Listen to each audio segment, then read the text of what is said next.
Napiling grand winner sa The Clash Season 5 ang simpatikong bokalista sa Caloocan City nga si Rex Baculfo. Atol sa grand finale night kagahapon, iyang giawit ang komposisyon nga gisuwat ni Kapuso Balladeer Christian Bautista ang Oras Ko.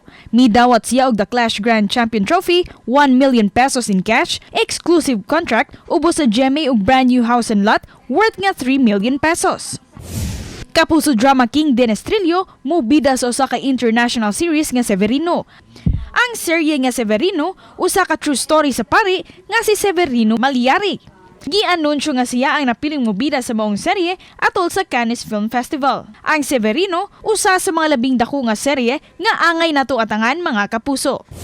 Kapuso Princess Barbie Forteza og Asia's Limited Star nga si Julianne San Jose nominado sa Outstanding Asian Star category sa Seoul International Drama Awards 2023.